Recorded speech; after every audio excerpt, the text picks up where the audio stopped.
once I see it up on my end. All right, perfect. Sweet. So I think all of you all will appreciate this as an introduction. I'm wearing my lucky Marks in Space shirt. Galaxy Marks. It's very I'll share. This is always looking at me from my bulletin board above my. Oh wow! Amazing. That's wow. Not exactly utopia, but it's something. Well, It's Matt's alter ego. Yeah, it's my alter ego. Story of our lives. Yeah. You have to do a Escape from Mars and complete the trilogy. Oh, for sure. Yeah, I don't know if they'll ever be able to make a Mars trilogy movie, but Escape from Mars, maybe. I guess they're rebooting the Escape from New York thing with director. Kurt Russell or no? No, different actor, but I think it's the director who made Upgrade from a couple years ago, which was an awesome action movie, like highly recommended, like really, intense action sci-fi type thing. So it actually might have promise. So who knows? I don't know. They're remaking like all of John Carpenter's like selling the rights to all of his movies to be remade because like he can't make movies anymore. So totally. Well, he can secure the bag. He made plenty of good films. So. Yeah. Cool. Well, I think that we're live, so we can go ahead and introduce ourselves and then get things started. So welcome y'all to this panel as part of the Shred Fest launch for Shred Magazine. My name is Sean, and I'm working with Shred Magazine on a series of book reviews for the year called Read with Shred. And this is based on a couple of years of book reviews that I've been doing on social media.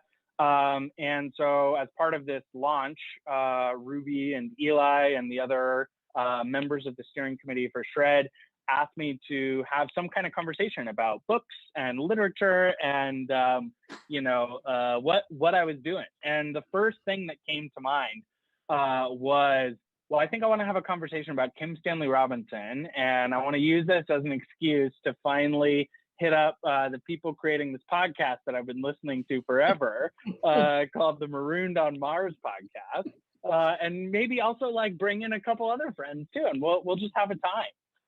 And so I'm really happy to have these folks here and to do exactly that, to have a time talking about the works of Kim Stanley Robinson. So as I said, my name is Sean. I use they, them pronouns, and I'm in Chicago. And I first picked up Kim Stanley Robinson's work. Well, it was actually, I was told to read it by someone that I was dating at the time. Who was like, you have to read the Mars trilogy. Like it would be exactly your like niche of what you would want to read. And it's so funny because I remember when I picked up the copies from the used bookstore, I had this like intense deja vu of seeing the image when I was like 5 or 6 in the grocery store of the like mass market paperback of Red Mars and Green Mars and Blue Mars. So it was destiny for me to become a Kim Stanley Robinson nerd. So I'll pass it on to Hilary. Go for it. Thanks, Sean. I'm Hilary. I'm also in Chicago. And Sean, I really appreciate you organizing this. It's fun and exciting, and also thanks to Shred Magazine for being willing to let us talk about whatever it is that we're going to talk about tonight. So I first came across Kim Stanley Robinson in a very in like a kind of weirdly intentional way. I think I usually find books that I love and writers that I become obsessed with slightly randomly, like following a weird train of associations. But in the case of KSR, I was just in a moment in which all I wanted to learn how to think about was utopia and utopianism. And I had kind of made a return to reading science fiction, and I was reading people who I had loved in the previous life moments when I'd read science fiction. So I was reading Ursula Le Guin and Octavia Butler and Samuel Delany. And then I was reading Frederick Jameson's book called Archaeologies of the Future, and he kept talking about Kim Stanley Robinson, and I thought, well, this sounds cool, and I should probably like read something by a writer who's like publishing now. And I picked up the Mars trilogy, and I have my little like reading diary from those years. So this was like 2009.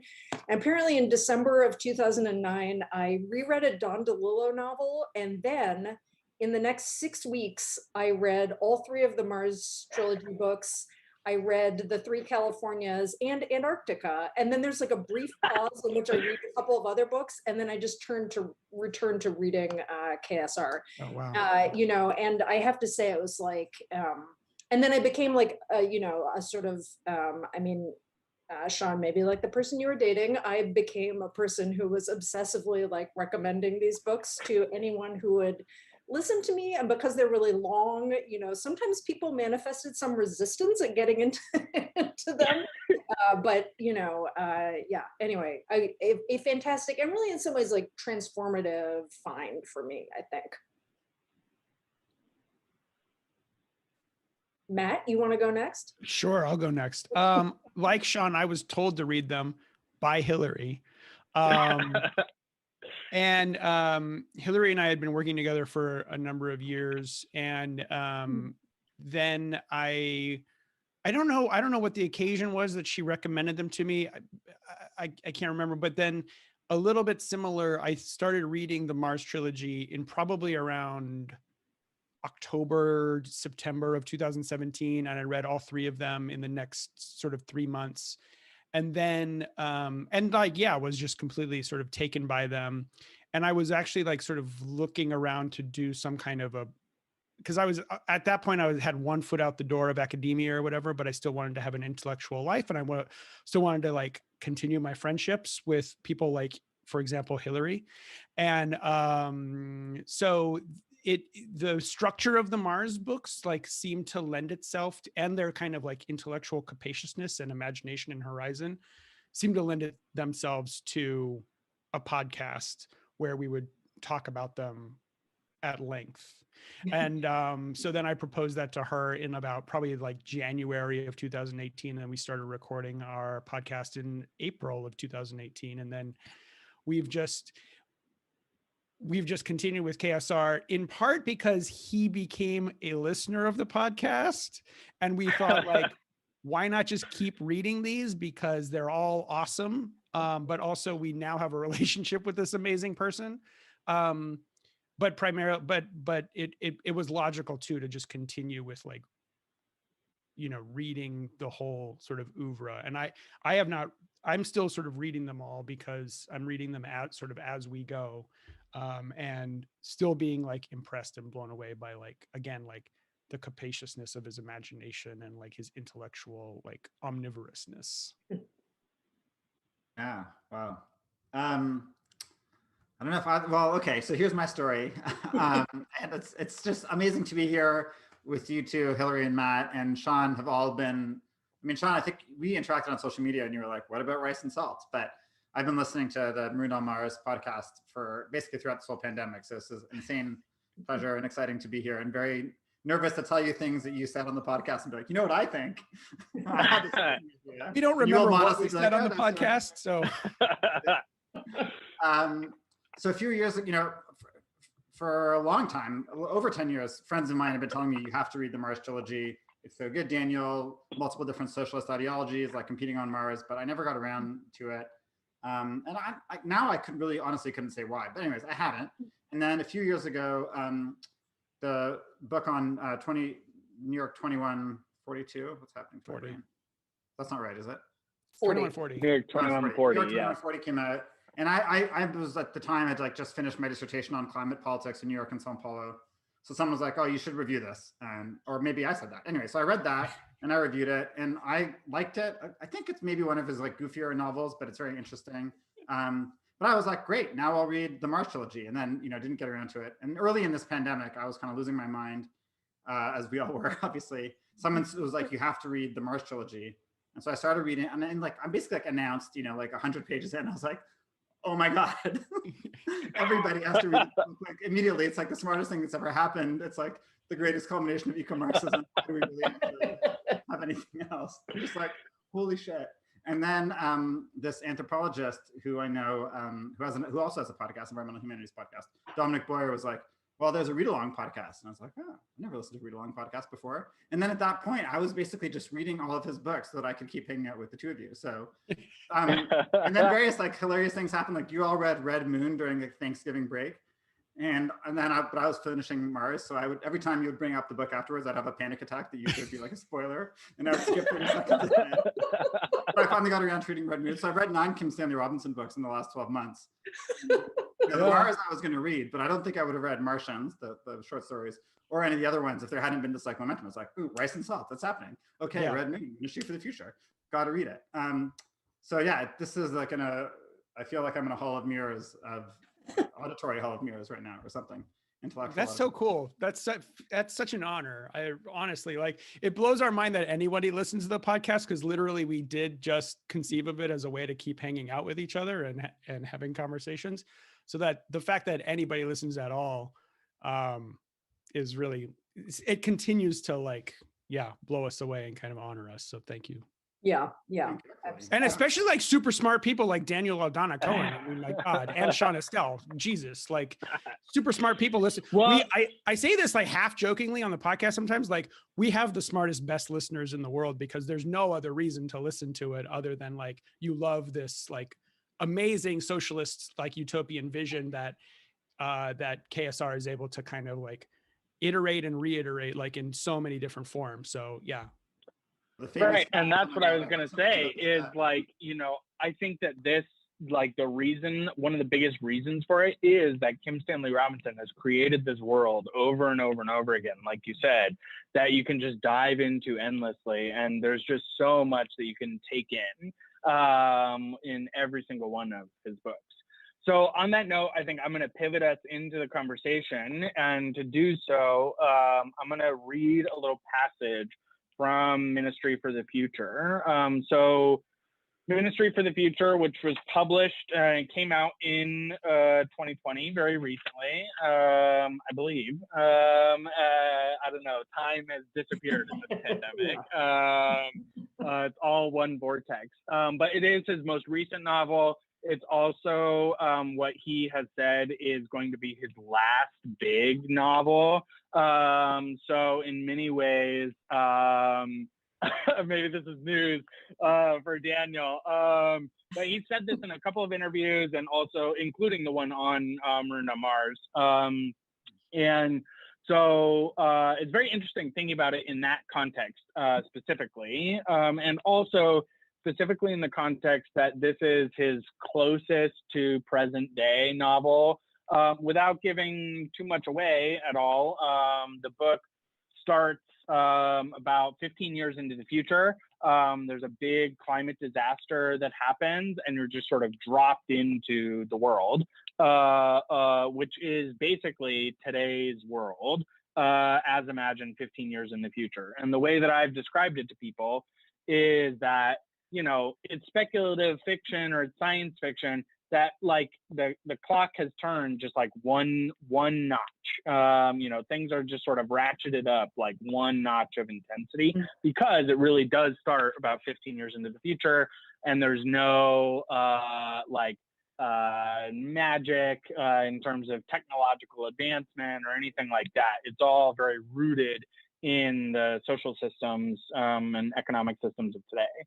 So I want to read a very quick passage that can get us talking about it. And this passage is about 2/3 of the way through. I can't remember what year it is, but it's a passage where there's a town in rural Montana, somewhere in the rural Northwest, that is about to be transitioned out because there's a lot of rewilding that is happening in the world, and large swaths of territory are being turned back over to be wild. So I'm going to read this real quick. They planned to pull out a lot of roads in the region. A few railroads and the interstate would remain, with big animal over or underpasses added every few miles. Some regional roads too, but not many. Most would be pulled up, their concrete and asphalt chewed to gravel and carried off to serve as construction materials elsewhere as needed. Making concrete was bad in carbon terms, so the price on new concrete was astronomical now, taxed to the point where anything else was cheaper almost. Recycled concrete from decommissioned roads and old foundations of deconstructed buildings was a way to get rich, or at least to do very well. We were given shares in the roads that came through town, also the town's foundations and so on, a kind of trust fund going forward. Later, with the roads gone, the animals and plants would have it better than ever. Fish in the creeks, birds in the air, the half-Earth plan right here in the USA. So we talked it out. Some people broke down as they spoke. They told stories of their parents and grandparents, as far back up their family tree as they could climb, or at least back to the ancestors who had first come here. We all cried with them. It would come on you by surprise, some chance remark or a face remembered or a good thing someone did for someone. This was our town. All over the world, this was happening, they kept saying. All these sad little towns, the backbone of rural civilization, tossed into the trash bin of history. What a sad moment for humanity to come to. City life. Come on, all the fine talk about it. Only people who never lived in a small town could say those things. Well, maybe it only suited some of us, and not the majority, obviously. People voted with their feet. Their kids were leaving and not coming back, plain as that. So we would move too. Seemed like about half wanted Bozeman and half Minneapolis. That would be like us. Maybe all little towns had that kind of either or going on, a nearly 50-50 split on everything. The mayor, the high school principal, the quarterback, the best gas station, best cafe, whatever. Always that either or. So we would split up and go on, become city folk. Well, it wouldn't last forever. This was degrowth, growth, as the facilitator pointed out. The facilitator was really good, I have to say. She encouraged us to tell our stories. She said in towns like ours, it's always the same. She had done this for a lot of them. It was her work, like a hospice preacher, she said, looking troubled at that. Everybody cries, at least in towns like this. She said that when they do this same thing in the suburbs, no one cares. People don't even come to the meetings except to find out what their compensation will be. Sometimes, she said, people are told their suburb is going to be torn down and replaced by habitat, and they cheer. We laughed at that, although it was painful to think of people that alienated. But that was the suburbs. For us, we had a town. So that's almost an entire chapter of the book. And that's one of the big formal things about this book that I found really interesting was that it's like 150 chapters that are all, some of them are, you know, a quarter of a page. And so to start off, one of the things that was resonating for all of us as we were talking beforehand is that after we read the book and thought about it and sat with it, maybe read some reviews or listened to Kim Stanley Robinson's interviews, there's a bit of critical distance that we have from the book now and the politics that are in the book, the narrative that's in the book. And I'm curious if people want to jump in and talk about why that might be with a bit of time distance from it. I'll say something to start us off there. So first of all, like Sean, I love that chapter that you chose that I think is just on its own one of the best in the book, and just to point to a couple of things there that I think are really they show the kind of thing that these novels do, right? One is that these are novels that care deeply and also really work to show you the overlapping and the entanglement of all kinds of social systems and the ways in which a small change or the attempt at a small change not only has bigger ramifications, but also has to be thought in relation to a whole bunch of other stuff, right? So that the question of rewilding is not simply a question of let's let the trees grow back or whatever it is. It's also about like a lot of complex enmeshed systems of human life, and it's also about like the concrete, right? And it's also and in that chapter comes out really profoundly about feeling and how people feel about things and history and the ways in which we make our worlds in the places that we live. And the other thing that I'd say that that section that you read really typifies from what KSR does is that it, his books always, and that bit shows this really well, are about people making sense of the way that they live and the worlds that they're trying to make, and also the worlds that they're losing through conversation, through conflict, right?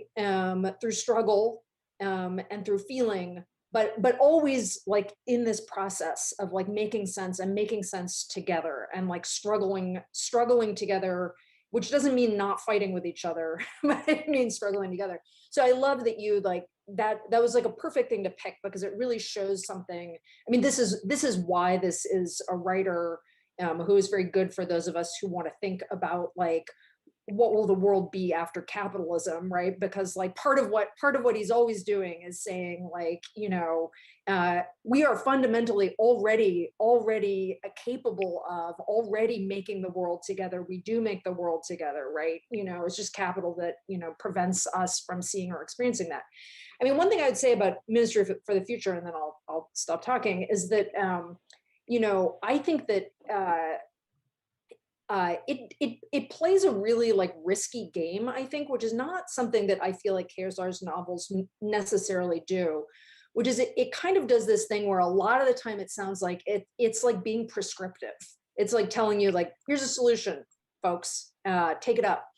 And I think that produces, at least for me, that produced a lot of resistance when I was reading it, because like, you know, I mean, politically, like I disagree with a bunch of the stuff in the book, you know, like I don't think that central banks will save us. And right. I also don't think that the state will save us either, right? And, you know, et cetera, et cetera. So there's whatever. But I would say that I think that the novel's form, the way in which it moves from point of view to point of view, and really like to have something. And so like, where does this novel and like Kim Stanley Robinson's other work fit in that like question of like, well, we want something to escape to, but we also want something that will allow us to imagine like different possibilities for the reality that we have. And so like, how are we thinking about that feedback loop in terms of, you know, like, why is it that we ask people, everyone in our lives, like, you have to read these books? They're so important. Yeah, Hilary, you were going to say something. Oh yeah, well, I was just thinking about Ministry and you know, I don't really know how far I could go with this, but I think it's sort of worth saying that in a funny way, for all the ways in which it seems like this is a book that's like, hey, here's an idea and here's a thing that can happen.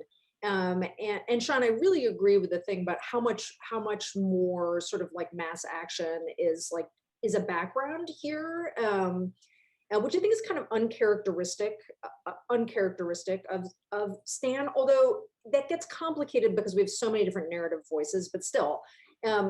But you know, the one story that takes us through, the one really like narrative through line is the relationship between the two main characters, who for a great deal of the book hardly seem like main characters at all.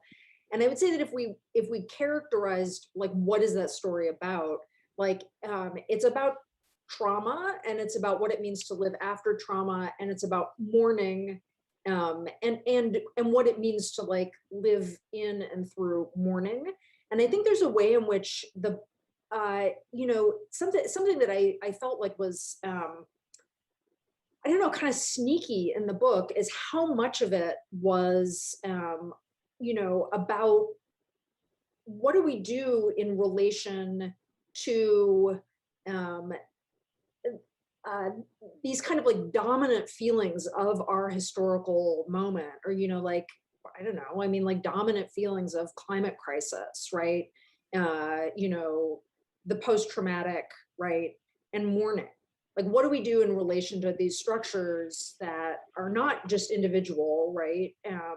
That put us in the position of mourning something, right? And you can say like, oh, well, there should be the other side, which is action or whatever, something like that. But I think that this book is about like yeah, you know, the like action and doing and making like is going to have to come in and through and in relation to not only a kind of like process and maybe just like a long lived life of mourning, but also in relation to trauma that like for many of us in the world, we don't yet know, right? I mean, we're just like starting to get the glimpses of, we're beginning to recognize that this is happening all over the place.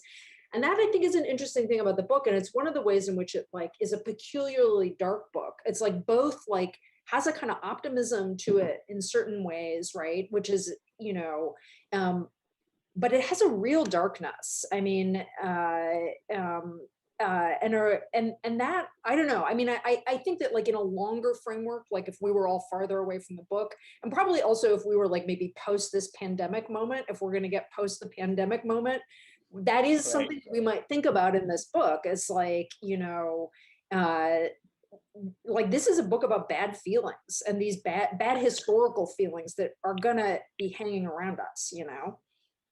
Yeah, totally. So just to, I want to like shift gears a bit and then I'll go to you, Daniel, because I want to bring in this piece around how Kim Stanley Robinson's books sort of operate on two different planes where you have best-selling, you know, science fiction novels that obviously do resonate with a wide audience. And I think that a lot of that is because of things like his explorations of trauma, his like meditations on like the role of violence, like things that are very like deeply human and emotional. And then there's also this sort of plane that is about like, yes, the longue durée of revolutionary change and things like in the Mars trilogy, like geological rock formations, and you know, in Years of Rice and Salt, talking about like you know, the scale of empires and things like that. Things that I think you know, maybe do require a certain amount of like historical knowledge or expertise or technical knowledge or expertise or like academic training to be able to engage with. So one thing that I'm really curious to hear from you three about as folks that are all, you know, in around of the academy too, is thinking about these books and the relationship to those like expertises versus thinking outside of the academy. You know, Hilary and Matt, y'all do a podcast where that is about like mediated conversation, hanging out, talking about like feelings of the book. You know, Daniel, you and I think post frequently about how like we want our leftist friends to read these books because we want people to imagine different futures. So like, what's the relationship between that academic expertise and the sort of the structures of feelings that exist? I think, you know, I mentioned earlier, I just like freaked out when I started reading Red Mars. I think he brings, I don't know if you would like me to say this, he brings Marxism to life, truly, and eco-Marxism to life, political ecology. I mean, it's like, if let's say let's just say hypothetically that you are a person who walks around being like, I wish everybody else was more of a, then imagine picking up a Kim Stanley Robinson book. You're gonna like lose your mind. I mean, it is so materialist. I mean, he takes the physicality of the world extremely seriously. He takes science very seriously. Eco-economics, I mean, which is like ecological economics. I mean, it is like the engagement with materialism, the seriousness that he you know, with which he takes that, but and it's not dogmatic at all. So partly, if he's a bestseller, I want to say everybody's a Marxist, and they don't necessarily even know it. It's very funny in that Ezra Klein interview where he asks Stan to explain Marxism. That's amazing moment. And then Stan describes Marx as a science fiction author. Yeah. Like he's like, well, Capital is a science fiction book.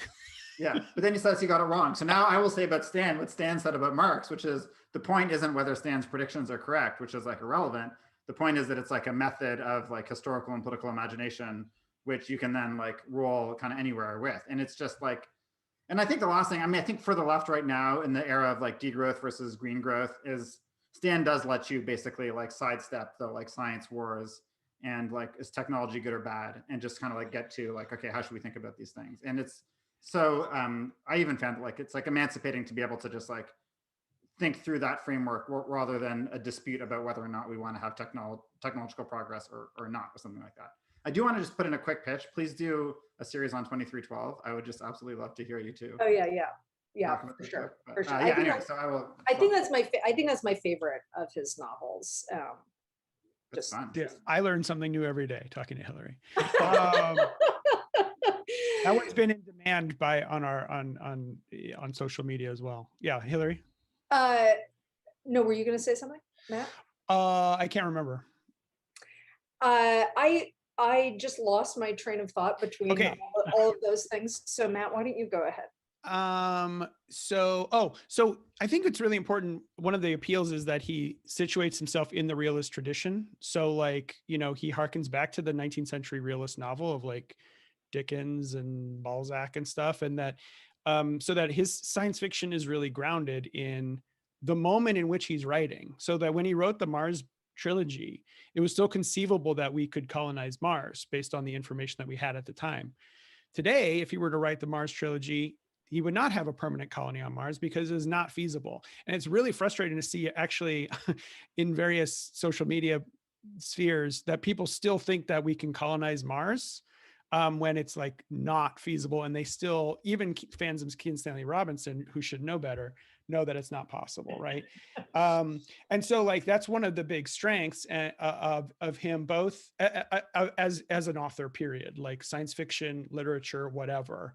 And then I think Hilary speaks better about the genre aspect of science fiction as a genre than I do, but and like the importance of it being a genre form. But I'll just say that as a genre form, it has a sort of like already sort of popular audience that maybe might be unsuspecting about the fact that they're being fed Marxism. Especially if they're coming at it from more like the space Western kind of version of science fiction. And so then that's like an important aspect of it too, right? That it relies on a kind of popular imagination. Initially, it has that popular imagination hook of what science fiction is. And then it has, because it's grounded in the reality of like the science of the science, technology, biology, geology, all that stuff, but also the science of like the human sciences as well. It's a deeply literary oeuvre, and it's a deeply like sociological and humanist oeuvre as well. So part of its realist horizon is the fact that, for example, in Ministry for the Future, yes, there's going to be terroristic violence. And we need to, as leftists, understand where that's coming from and calibrate our response to that in a way that will not benefit the state or capitalism, in a way that will understand where it's coming from and what its ends are, and that we need to figure out how to be in solidarity with that somehow. So. Can I say something, Hilary? That's a great. Can I ask you, Hilary, about something? Because Matt was talking about the genre, just like the way you defend Aurora as a utopian book. And I thought about that when you were talking about Ministry as well, like that there is something utopian in a book that is not like a great news story. Seems like there's something very interesting that he's doing. And you really defend that argument. I think you said like multiple times, Aurora is utopian. Stop telling me it's a dystopian. And it seems somehow this may be relevant in the way that he helps us think through what could seem otherwise like just purely traumatic and purely like shitty situations. Yeah. So I think trauma's obviously more complicated, but yeah. Yeah. I mean, so I think that this is a really important thing about KSR's writing, but and I think it's linked to something that Matt was just saying, which is like, he really is a science fiction writer. He's not. I mean, he probably, who knows, right? I don't know young Stan, but like young Stan probably could have like set himself up to write literary fiction. I mean, he's a really good writer. He's really like thinks very deeply about like the novel as a form. That's like pretty clear there. I mean, if you're somebody who's like into novels, like you can see that here. But he also really is a genre writer, and I think he is read largely. I mean, so he has in recent years, I think particularly with New York 2140, kind of busted through a little bit the sort of whatever walled off precincts that science fiction is allowed, so that like, you know, he can get reviewed like you know, whatever like column of the New York Times Book Review reviews like real books as opposed to like genre books. Right. And we might think that there's something, I mean, I think there's something that is pretty like, I don't know what the word would be, perhaps ironic about, you know, so people want there to be like this thing called climate fiction. And as Stan has pointed out many times, it already exists and has existed for a long time in science fiction, right? But because that's something that like, you know, a more highbrow reading audience wants now, or like we might say like a certain like, you know, a New York Timesy version of like giving you the value imprimatur wants, like his books get more attention in that kind of way now. But I think people partly just read him like for science fiction, you know, because like he is, people who love hard SF like him, except for the books that they hate, you know, where they feel like you deeply betrayed them. And lots of those people hated Aurora, right? Because like the big thing that Aurora says is, I'm sorry, we're not going to another planet, right? We're not. Right. That's just the way that it is, right? And that, and you know, that whatever, like that frustrated a lot of people who I think loved the Mars books, because they thought that what the Mars books were about was, we are going to go to another planet and it's going to be pretty cool. Even though I think you could plausibly read the Mars books as also saying, guess what? We're not really going to go to another planet, because you know what? Right. Yeah. We don't cut the cord to Earth. Like we don't end history. Even when we have a revolution, we don't end history. Even when we write a new constitution, we don't end history. And by the way, Mars was a place all along. It was never just, you know, there to be made by humans, despite it not having life on it, right? I mean, so that's even when we live for 1,000 years. Even when you live for an incredibly long time, exactly. So I think that's one thing, right? Like, and part of science fiction, I mean, this is to just like point to what Sean was saying about like, you know, outside of like, you know, how do you apprehend books like this, like, you know, inside of or like with like academic kinds of reading methods versus like outside of that. One thing about science fiction is like, at least from its kind of inception in the 20th century, like it's always been something that there's always been a fan culture around science fiction that is actively involved with it, right? And talks about it. I mean, and we have a very different version probably of fan culture now, but I think that like science fiction by its nature makes itself available for conversation, you know, for questions of all kinds. It happens to be the case that I think a lot of science fiction now is quite conservative, or more likely very libertarian in its political orientation. And I would say thus does not let you ask especially good questions, right? But really, you know, and truly all science fiction should be, you know, most mildly leftist and like at best, like actually communist, because it's always about letting us imagine something that is radically different.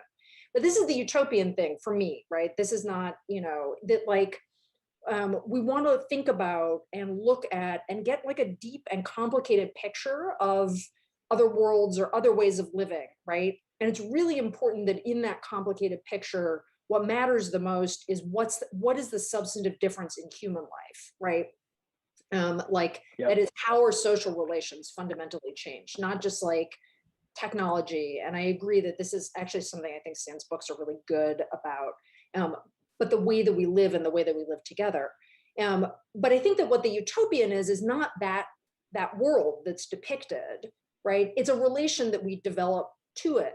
And it's the way that it lets us think more than anything else about our world and what might not be here and what we might want, right? You know, it's what lets us think like,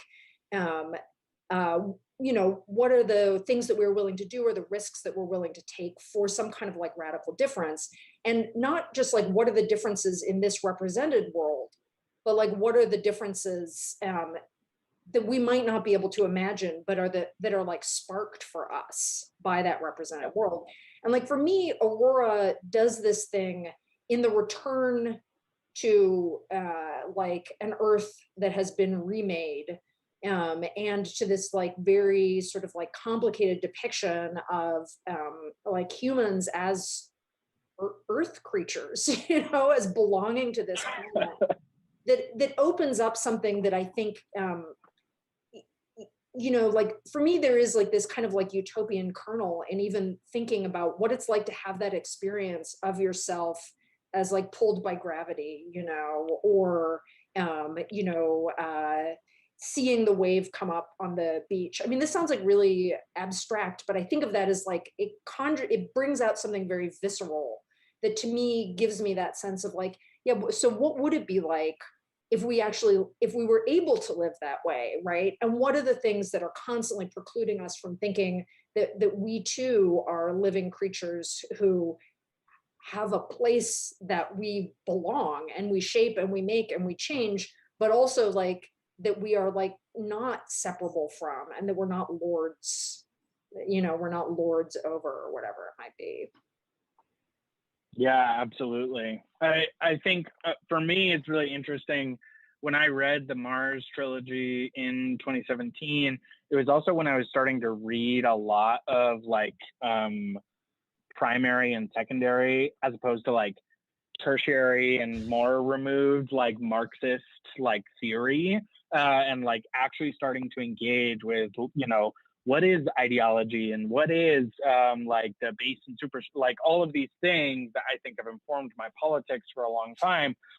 But reading where they all came from, and then reading these books that like were obviously like, it was just a part of the world. And I remember having this experience of reading, I can't remember if it's in Red Mars or Green Mars, where there's a conversation about like, what is ideology? And seeing like one of the clearest definitions of ideology ever. And then today I was going through a couple of books, and I have this book, Molecular Red by Mackenzie Wark, which talks about theory in the Anthropocene and science fiction.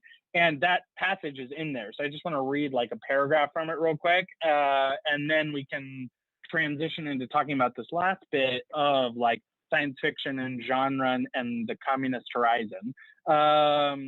So in this, Frank Chalmers, one of the main characters, is saying to his assistant, how can people act against their own obvious material interests? He demanded of Sosinski over his wristpad. It's crazy. Marxists were materialists. How did they explain it?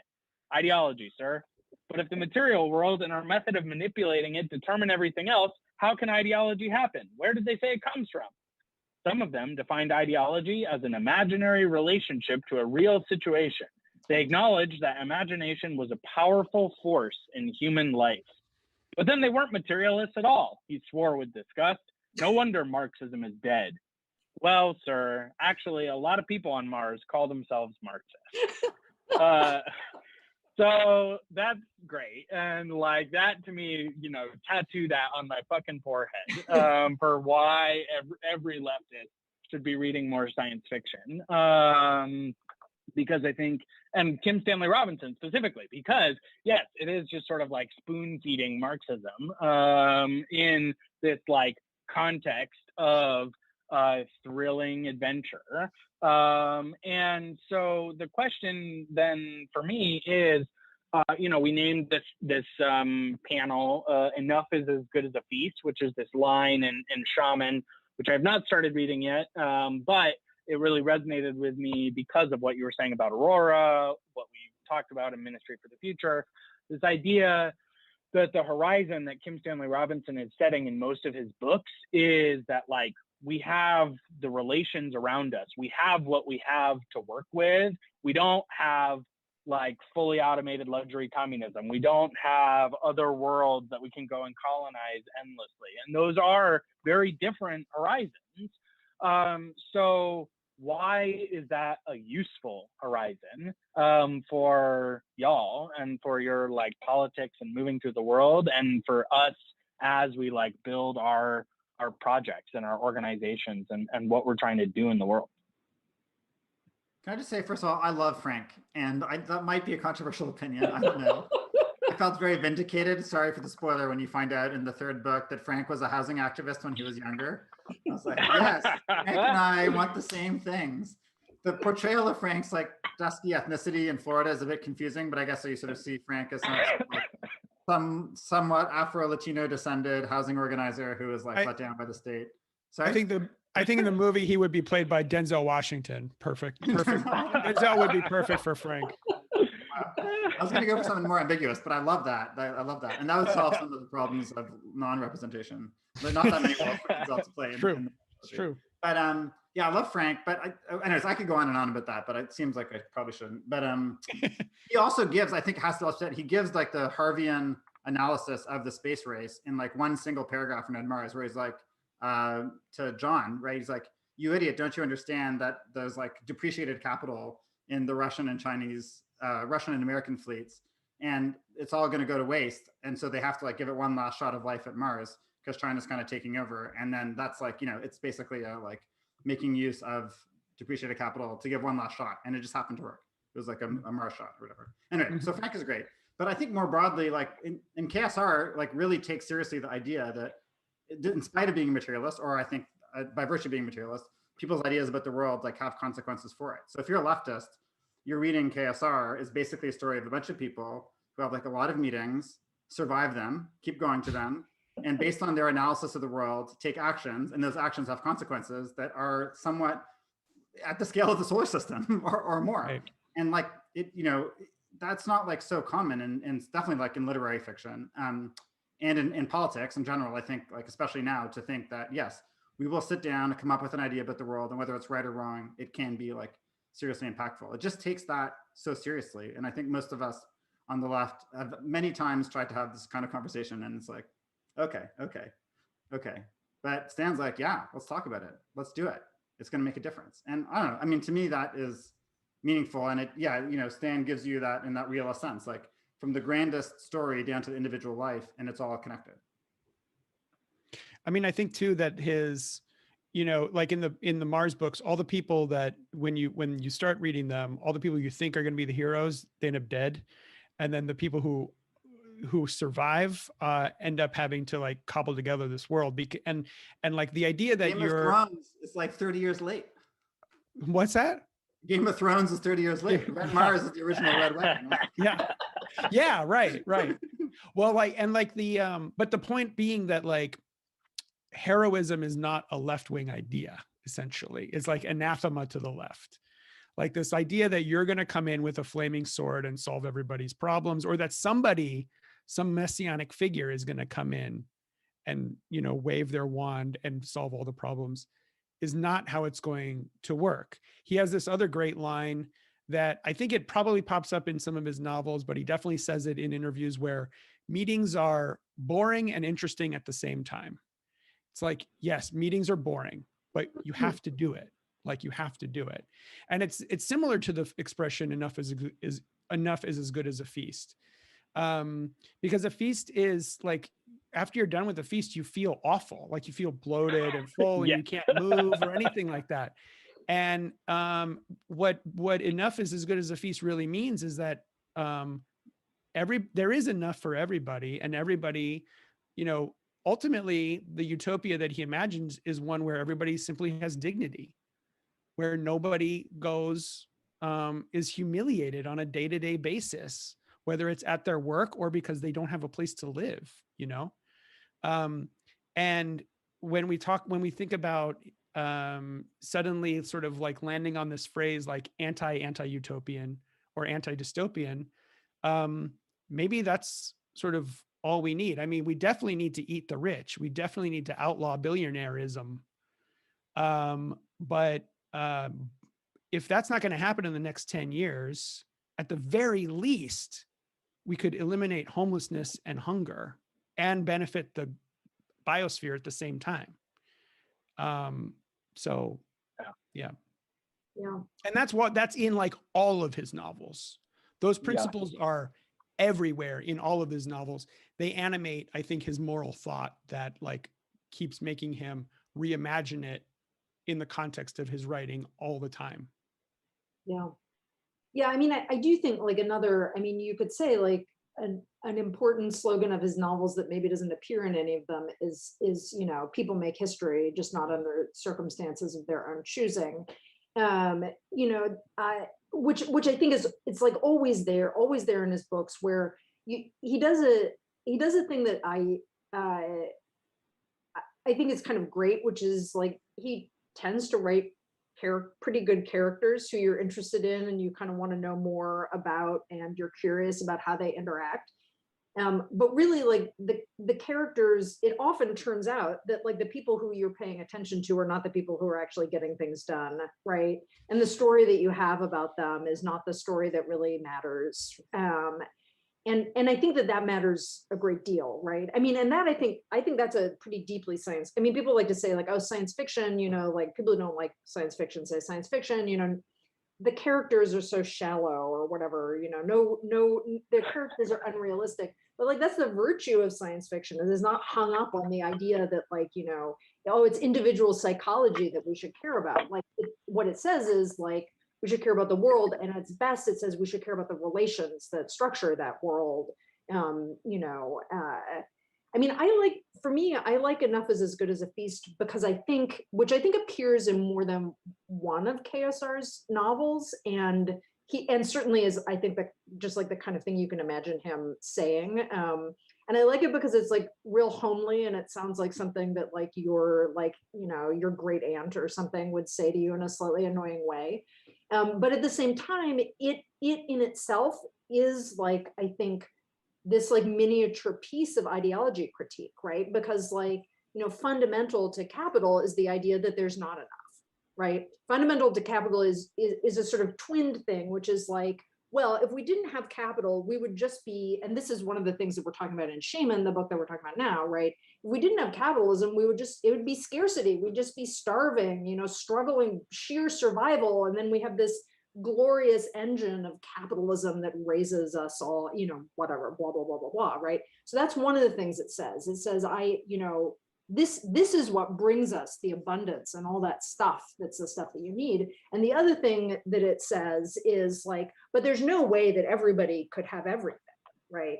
That's impossible. That's impossible. And I think saying the idea that we might think differently about what abundance is and what scarcity is, and that we don't have to imagine abundance as fully automated luxury communism, right? That we might think in really different kind of ways about what that means. And we might be able to think differently if we're able to step outside of some of that ideological pull that says things like we're inherently competitive, and that says things like what it would be to live without capital would be to live in a desperate way. But also, you know what, no way is there enough, right? We can't do that. There's not enough for this. There's not enough for that, right? Everything can be calculated, and the calculation is always going to say, right, that there are going to have to be some people who have nothing, and a whole lot of people who have so little that they will just do whatever it takes to survive. And that, you know, to me, Enough is as Good as a Feast is about like, in this like really simple way, like it lets you kind of push back on this entire imaginary, this entire, and to see outside it, right? This imaginary that we're constantly being told, this is just realistic, right? It's very unrealistic for you to say that nobody has to have, I don't know, let's say something really simple, like student debt. Oh, that's unrealistic. What an unrealistic demand you have posed here, right? And that, you know, that regulatory realism that like gets repeated for us, like this is a thing that I think that like science fiction is a very good counter to, even if you're reading it just to daydream, even if you're reading it because you're like, I would like to be someplace else, you know, like, right? I mean, nothing wrong with that, like daydream. And then think about like why it is that like you are able to daydream, and yet, you know, like the fucking world is a disappointment that is beating you down, right? So yeah, you know, that's not, the problem is not with your daydream, right? Totally. And we can daydream in the morning and write blogs in the afternoon and go to a meeting in the evening without becoming a daydreamer or a blogger or a meeting goer or whatever. To update Marx's quote. I feel like we have to go outside more, because KSR always makes me feel guilty for not going outside, because he's like, humans don't even appreciate having a planet. That always comes up in the books. I'm like, I've been in my pajamas because of COVID. Yes, we have to go outside more. I am the planet. Play more baseball. Yeah. Well, he's lucky because where he lives, he writes outside like every Right. day. So Right, where he totally. lives, he can just sit outside with at most a blanket over his lap and stay warm and write all day. I'm Right. living in Maine, and I'm losing my mind because I haven't left the house. Yeah, totally. But As a anyway. former Californian, I get very jealous, like reading his scenarios. That's why I haven't touched the California trilogy yet. So I think that we are almost at time. I want us to be able to have a second to like plug any work or things that are happening right now. And then I think we'll end with one more quote that will leave us all in tears, including the audience, and then we'll go our merry way. So Hilary, you mentioned shame in the new season. So do you all want to go first? Talk a little bit about what the new season of the podcast is and where you can find it. Yeah. So, where can you find the podcast? So the podcast is called Marooned on Mars, which is just a dorky name that we came up with as a joke. And then at some point we're like, I guess this is the name of our podcast that we do. We've just started in on Shaman, which is KSR's quote novel of the Ice Age.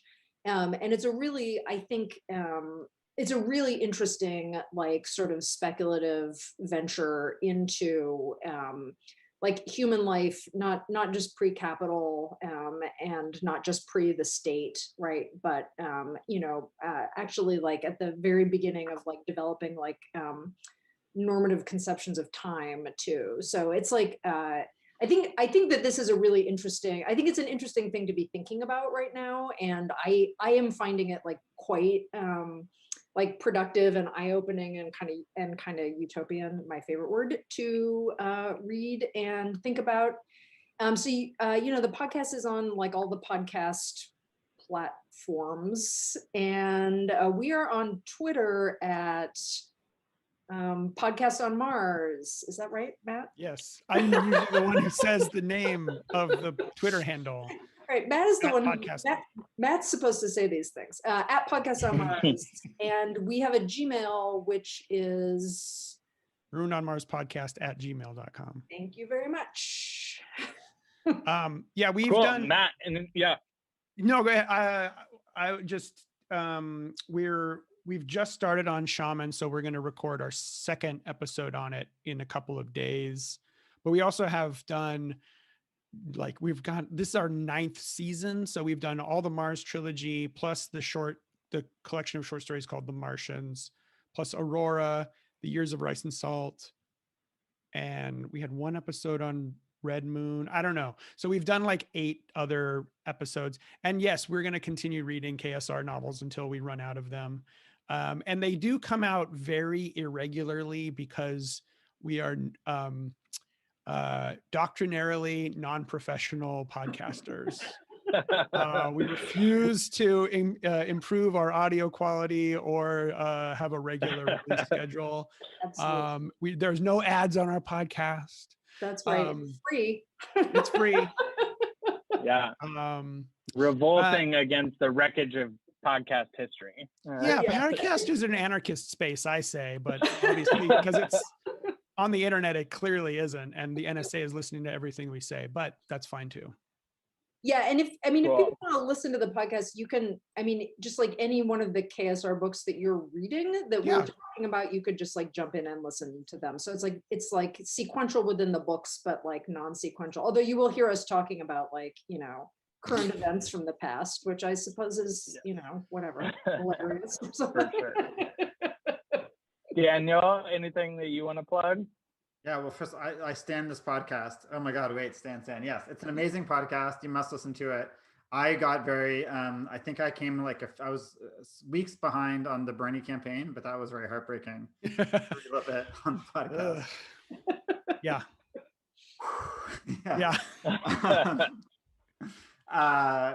Yeah, okay, sure. Yeah, I've got this new project called Climate and Community Project. It's got an extremely wholesome website, climateandcommunity.org. Who doesn't want to type climateandcommunity.org? Yeah, I guess one could argue that it is a Kim Stanley Robinsonian endeavor in the sense that like So if KSR is trying to present plausible images of the future that maybe could help like animate politics today, we are doing Green New Deal policy research and doing research reports that partner with legislation from people like Jamal Bowman, and working alongside, kind of various community or climate justice organizations. And the idea is like big, bold policy ideas, like a massive green stimulus for schools that push the envelope in terms of the gazillions of billions of dollars that we recommend spending, but also should hopefully in that like somewhat exaggerated level of spending, but it shouldn't really be, but just by pushing the idea very forcefully, pop an idea, like we can tackle all of our different problems at the same time in the same places, piece by piece by piece. So climate and community .org. And otherwise, I think like the biggest Green New Deal meeting is going to be in the streets. I feel like soon people are going to have vaccinations. There will truly be no excuse not to be out there. My deepest hope for this year is that this summer we'll see like a mashup of the Occupy, Black Lives Matter, and the Green New Deal movements coming together. Because I feel like, there's like a sugar rush of stimulus coming, but there is no way that we are on track to address the crises that were been destroying us for years. So I think there is potentially a moment of like really great and exciting political energy. And so I hope that we will see ourselves out there. Matt, I have a Maine DSA sweatshirt specifically because it has a moose with a rose in its mouth. And, I was born and raised in Ontario. So a real gesture of like up north solidarity to have a moose on the moon. All right. DSA all the way. I may Sean, have to join DSA. Oh, sorry, Matt, go ahead. I may have to join the Maine DSA just to get that sweatshirt. Let's see. Right, totally. Worth it. Walk in the DSA door for a eco-socialist- meeting and you get that merch. Totally. Sean, tell us about DSA Eco-Socialist because you're saving the entire world. DSA Eco-Socialist, I think, through the biggest online DSA ever. The DSA Eco-Socialist leading the charge for the PRO-Act, pro-labor organization, getting Sarah Nelson, Jamal Bowman, Naomi Klein together. I just feel like the DSA Eco-Socialists have taken climate organizing into unimaginably vast and glorious spaces. And I want you to. Yeah, I was gonna end on that. Come join us for May Day in the streets because hopefully lots of people will be vaccinated by then. If you listen to the episode of Shred Radio that I did with Ruby last week, you heard a little bit about the organizing that we're doing around the PRO-Act. But what Daniel's referring to specifically is the big labor reform, the Protecting the Right to Organize Act, which essentially would outlaw right to work in all the states where it exists. It would give freelancers the right to unionize should they choose. It would not get rid of or kill freelancing, which is what some really shitty people are saying right now, so don't believe the hype. But it would give freelancers and misclassified construction workers and other working class folks the right to unionize if they would like. It would also allow secondary strikes to happen again, which is super amazing. And we could make climate strikes real and withhold labor, which is great. And so, the DSA Eco-Socialists have been working for a while now to identify demands that can build our capacity to fight for eco-socialism and also explode the idea that doesn't mean that we're also fighting for a big, strong, organized labor movement. And it's going really well with this campaign. We have folks from the labor wing of DSA and folks from the eco-socialist wing of DSA working really closely together. As Daniel said, we had the biggest ever online DSA call, which was amazing. I had to go to work halfway through and Sarah Nelson got on and started quoting Mother Jones and talking about the future being in labor's rough, sweaty hands. And I was just crying in the bakery at work. It was so beautiful. We have a week of action that is going to be happening next week, actually, March 21st through 28th, where people are adopting target states to try and push senators to get on board and sponsor the PRO-Act. Potentially also start moving on the filibuster since it looks like that's starting to move, which is great and will make things easier. And then after that, we're going to organize as many people as possible to do May Day action. So if you're watching this either tonight or afterwards and you're looking for something to plug into and get involved with, you should check out your local DSA chapter and plug into that work because there's going to be a lot of May Day actions happening And we're going to see what happens after that. The Painters Union, Communication Workers Union, the whole AFL-CIO is starting to get on board, which is really amazing. And so we could actually see some really significant labor reform here, which would, I think, really help cement a lot of this sugar rush stimulus that Daniel is talking about. So that's my thing. You can go to dsausa.org/proact. And I think that's it for the plugs. We're a little bit over, but Matt, I want to turn it over to you to close us out with this quote from Years of Rice and Salt.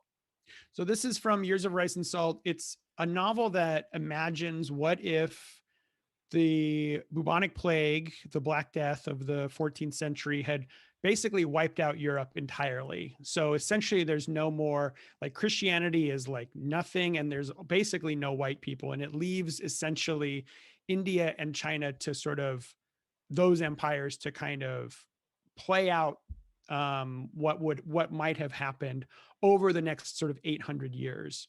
And this moment that I'm going to read, I may cry when I read it, because it's one of the most concentrated paragraphs of a kind of utopian vision that you get in a Kim Stanley Robinson novel so far that I've read.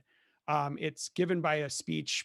It's a speech given by, or just actually just, yeah, it's kind of a speech given by this ruler of a newly conglomerated Indian sort of empire that is actually an empire of an egalitarian empire, if such a thing is possible. This is on page 522. The Kerala laughed, looked at Ismail, and gestured at the colorful and fragrant fields. They're looking out over this perfectly sort of gardened and terraced ecological space. This is the world we want you to help us make, he said. We will go out into the world and plant gardens and orchards to the horizons. We will build roads through the mountains and across the deserts, and terrace the mountains and irrigate the deserts until there will be garden everywhere and plenty for all. And there will be no more empires or kingdoms, no more caliphs, sultans, emirs, khans, or zamindars, no more kings or queens or princes, no more qadis or mullahs or ulema, no more slavery and no more usury, no more property and no more taxes, no more rich and no more poor, no killing or maiming or torture or execution, no more jailers and no more prisoners, no more generals, soldiers, armies, or navies, no more patriarchy, no more clans, no more caste, no more hunger, no more suffering than what life brings us for being born and having to die. And then we will see for the first time what kind of creatures we really are. That was awesome. Yeah. Thank you. Thanks, Matt. You're welcome. Thank you, Hilary. Thank you, Daniel. Thank you. Thanks, Shred, for hosting us. Thanks. Thank you, Shred. Good luck. Yeah. Yeah, really, good luck.